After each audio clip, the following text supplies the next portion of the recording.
in the middle of summer, and my name is Bob Andrews. I'm with the Greenskeeper in Westfield, and we're going to talk today about watering of cool season grasses. When I say cool season grasses, I'm talking about grass varieties that do very well in temperatures between 60 degrees and 81 degrees. And once the air temperature gets above that, these grasses begin to suffer a little bit from heat stress. And then you combine that with dry weather and you begin to get to the point where you need to water.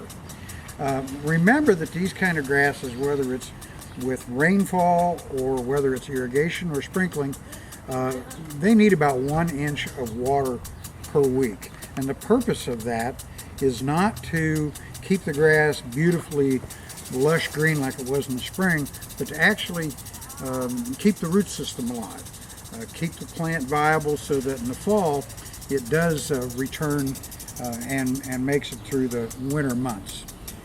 So let's talk a couple minutes about when to water and when not to.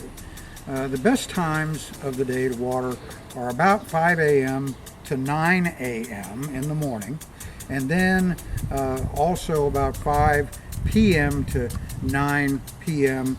in the evening. What we do want to do is water deeply so that the water goes down into the ground and doesn't stay at the surface.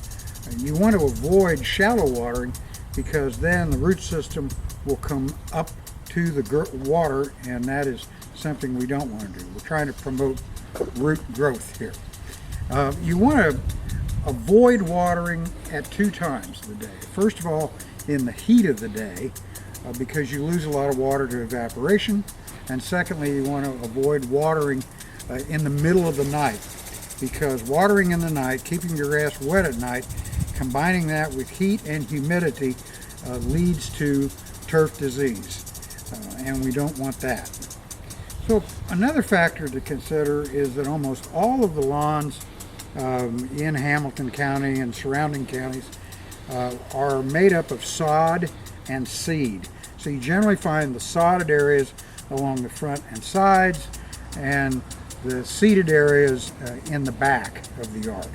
The lawn that we're looking at right now is almost 50 years old, and you can still, if you walk through the lawn, you can tell where the sod stops and where the seed begins. So if you're watering and you need to pay attention to where you're watering or limiting your watering, pay attention to the sod. Water the sod the most, as the sod has a thatch layer, it has a shallow root system, dries out more quickly, and that is an area where we want to promote deeper root stems. Also, if you're mowing your grass in hot or whatever, when you do so, set the lawnmower at the highest level or next to highest level. Remember that the root below the ground is in direct proportion to the stem above the ground. So if you water it in a shallow manner, or you cut it in a shallow manner, too short, then your root system is not going to grow deeply. Also, if you look at this sprinkler, it's I don't know what the formal name of it is, but you want to select a sprinkler that fits the type of ground that you have. This sprinkler is designed for larger areas, and the purpose here is to make sure we're not watering the pavement. You don't need to water the walks or the driveways. You want to water the grass, get the most out of it. Whether that's a wave sprinkler, an impact sprinkler, or even one of the little whirligig sprinklers, you want to do that so that you get the most bang from your buck in watering. Also remember that all of our lawns, no matter where they are in this part of Indiana, are made up of clay.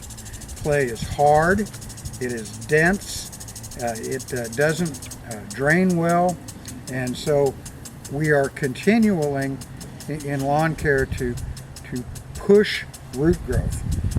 More important to push root growth than anything else. And one of the things that you can do in addition to proper watering and proper mowing is to consider core aeration of your lawn every other year. Aeration relieves some of that soil compaction.